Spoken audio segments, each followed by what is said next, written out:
Bismillahirrahmanirrahim.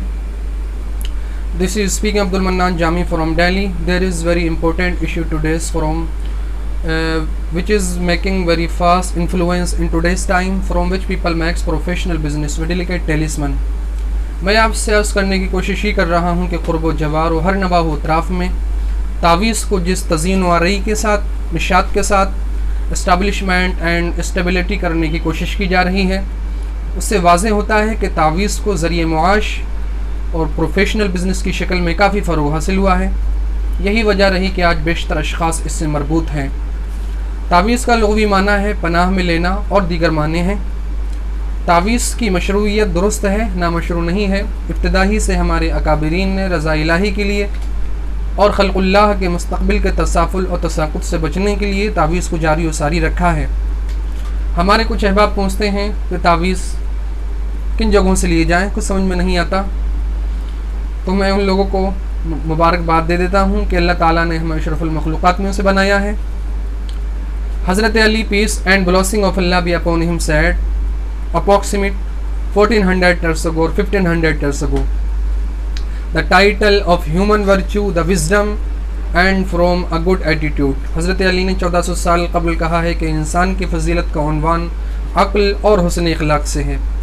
अब आप कर सकते हैं ज़न तखमीन जिन जगहों पे बाज़ाब्ता तौर से पर्दों का अहतमाम है, वक़ाए निगारी व रुइदाद नवेसी बतख़सीस खराज मुअय्यना का दस्तूर है, तो ऐसी सिचुएशन में एतराज़ करना ज़्यादा अकमल है। दरअसल हमारे उलमा की कुछ नाकाबिल सिताइश अफ़कार की वजह से हमारा तक़र्रुब उलमा से बिल्कुल जुदा हो गया है, और इसी मसला ने नजराने के मामले में कुछ फ़ीसद अशख़ास को गैर मोहतात बनाया है। और इसी मनाज़र में हमारे अहबाब का भरते शौक़ से रुकी हुई रवानी की लहरों में साझा करा के सागर की उन तह का पता लगाया जा सकता है जहाँ से पेशे बहा तिलिस्मात को इक़्तिबास किया जाता है। सरगर्दानी को तो शायद बोली लगा के ख़रीदा गया है।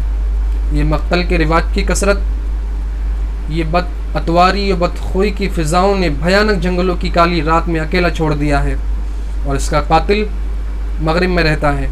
हुजूर ने कहा था इल्म हासिल करो, चाहे चीन की शाहराहों पे बिछे कांटों पे चल के जाना पड़े तब भी हासिल कर लो।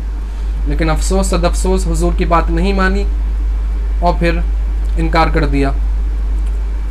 आज मगरिबी तहज़ीबें मुतफ़क्किर हैं कि हिंदुस्तान की फ़ज़ाओं को क्या हो गया है।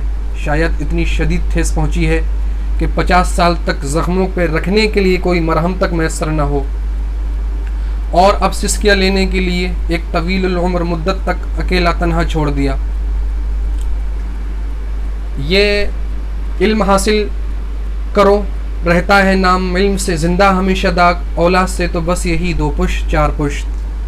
अगर इल्म हासिल होता है तो तावीज़ व दीगर अशिया को अख़ज़ करना आसान हो जाता है। ये किस तरह का उसलूब है कि एक तावीज़ के 50,000 रुपये दे के आते हैं। ऐसा हर किसी नहीं कि आप वाक़फ़ियत नहीं रखते, आप बिज़नेस में तो खूब एक्टिव हैं, इधर रुझान नहीं है। अल्लाह ताला ने हर किसी के अक्ल शऊर से नवाजा है। मैं अय्याम तफ़ूलियत में हूँ, अपने अहबाब को ज़बू अंजाम के आलम में देख के बचश्म खुद मुस्तरिब हूँ। मेरी बातें, मेरा तर्ज़ कलाम हो सकता है मेरी उम्र से मैच ना कर सके, लेकिन अक्ल से ज़रूर मैच करेगा इंशाअल्लाह बाय अल्लाह's grace. In the end I want to say that I want to give the best. गुमशुदा की तलाश है, अच्छे रिश्ते की तलाश है, जादू सिहर, ज़मीन मकान दुकान, बीमारी उलझन व दीगर चीज़ों के लिए बिल्कुल मुफ्त तावीज़ हासिल कर सकते हैं। हमारे यहाँ तावीज़ का कोई पैसा नहीं लिया जाता, अलबत्ता उन तावीज़ात के मजबूरन पैसा लेना पड़ते हैं जो तावीज़ हमें ख़रीदवा के मंगवाना पड़ते हैं। दरअसल ये तावीज़ चांदी और तांबे के हुआ करते हैं। दरअसल ये तावीज़ उन अशख़ास के लिए हैं जो लंबे वक्त से जादू और सिहर वगैरह में गिरफ़्तार होते हैं। उन कागज़ के तावीज़ को एक बार दे सकते हैं और इनको बार बार भी घोल, तो कुछ चीज़ें होती हैं जिनके कुछ बितख़सीस कुछ वजूहात होती हैं। तो बहरहाल एक बात आप आखिर में गौर से सुन लीजिए, पहले आप अपने पड़ोसी अतराफ़ में इलाज करवाइए, अगर वहाँ से फ़ायदा आपको नहीं मिल रहा है तभी आप इधर आइएगा, वरना 50-60 लोग एक साथ बैठ भी सकते हैं। अब 100-200 लोग कैसे बैठ सकते हैं एक साथ। अभी हमारा करंटली फ़ॉरेन बिज़नेस बंद होने की वजह से दुश्वारी है, वरना मेहमान खाने व ज़ियाफ़त खाने की असर व बुनियाद डल गई होती। हमारे यहाँ एक कॉन्टैक्ट नंबर होगा शिकायत के लिए। अगर आप سے کوئی پیسے مانگتا ہے تو آپ اس پہ شکایت بھی کر سکتے ہیں. ہمارے یہاں مدرسے میں بھی چندے کا باضابطہ طور سے اہتمام نہیں ہے. کچھ اشخاص نے دیکھا کہ واقعی کام ہو رہا ہے تو انہوں نے کافی اصرار اور ضد کی, تو ہم نے کہا ہم پیسے تو ابھی لیں گے نہیں. پھر انہوں نے آخر میں کہا کہ مدرسے کے کاموں میں سبھی کا تعاون ہونا چاہیے. تو ہم نے کہا ٹھیک ہے, جس میٹیریل کی ضرورت ہو وہ میٹیریل بھجوائیے. یہ ہمارے تمام اکابرین کی قربانیوں کا صلہ ہے اور والد محترم خلیفہ حضور محدث بریلوی کی چشم کشفی کا ثمرہ ہے. استغفر اللہ ربی من کل ذنب و اتوب الیہ ولا حول ولا قوۃ الا باللہ العلی العظیم.